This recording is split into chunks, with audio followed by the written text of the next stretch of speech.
Hi friends, welcome to Suvaiyo suvai. இன்னைக்கு ஒரு ஹெல்த்தியான கம்பு தோசை எப்படி செய்யறதுன்னு பார்க்கலாங்க. ஒரு 1.5 டம்ளர் நாம கம்பு எடுத்துக்கலாம். அந்த டம்ளர்லயே ஒரு டம்ளர் இட்லி அரிசி, ஒரு 1/4 டம்ளர் உளுந்து.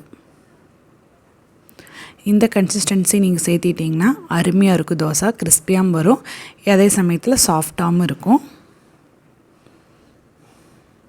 இல்லை உங்களுக்கு அரிசி சேர்க்க வேண்டாம்னா ஒரு 1/2 டம்ளர் கம்பு எக்ஸ்ட்ரா சேர்த்திக்கங்க. ஆனால் தோசை உங்களுக்கு கிறிஸ்பியாக கிடைக்காது.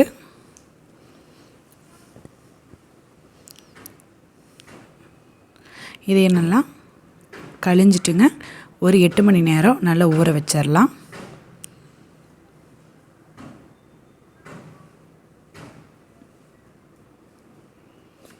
ஒரு 8 மணி நேரம் ஊறட்டும். பாருங்கள் நல்லா ஊறிடுச்சு. இதை நம்ம மிக்சியில் அரைக்கிறத விட கிரைண்டரில் அரைச்சிங்கன்னா கம்பு நல்லா அடிபட்டு நல்லா சாஃப்டாக வரும்.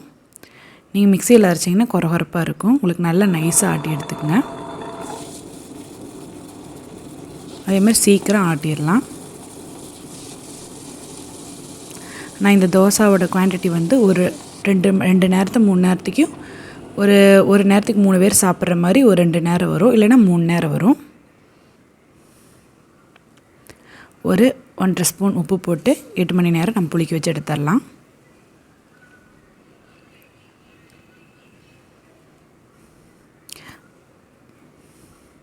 பாருங்கள் மாவு நல்லா நைஸாக ஆட்டியாச்சு.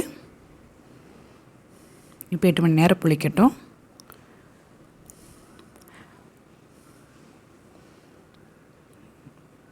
பாருங்கள் நல்லா புளிச்சு வந்துடுச்சு. இப்போ நம்ம கலக்கி விட்டுட்டு தேவையான அளவு தண்ணி ஊற்றி தோசை பதத்துக்கு கலக்கி எடுத்துக்கலாம். கொஞ்சம் மாவு கெட்டியாக தான் இருக்குங்க. நம்ம தோசை பதத்துக்கு கலக்கிக்கலாம்.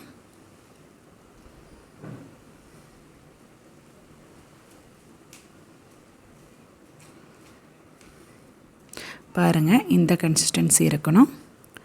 அவ்வளோதான். நம்ம கல் சூடானதும் தோசை ஊற்றி எடுத்துடலாம்.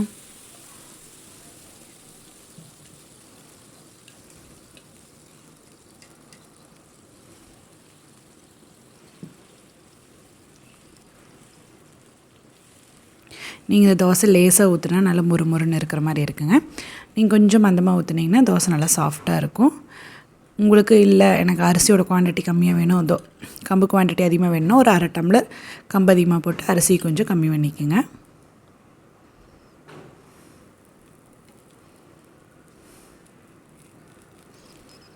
அவ்வளோதான். தோசை திருப்பி போட்டு அந்த பக்கமும் நல்லா வேக வச்சு எடுத்துக்கலாம். அருமையான தோசை ரெடி ஆயிடுச்சுங்க. இதுக்கு நீங்கள் காரமான தக்காளி பஜ்ஜி, தக்காளி சட்னி, தக்காளி குழம்பு இந்த மாதிரி வச்சுட்டிங்கன்னா சூப்பராக இருக்கும். நான் இன்றைக்கி கார சட்னி தான் அரைச்சிருக்கேன், அதாவது புளி சட்னி. அருமையாக இருக்குங்க ரெண்டோட காம்பினேஷன். பாய் ஃப்ரெண்ட்ஸ், அடுத்த சூப்பரான ரெசிபியுடன் சந்திப்போம்.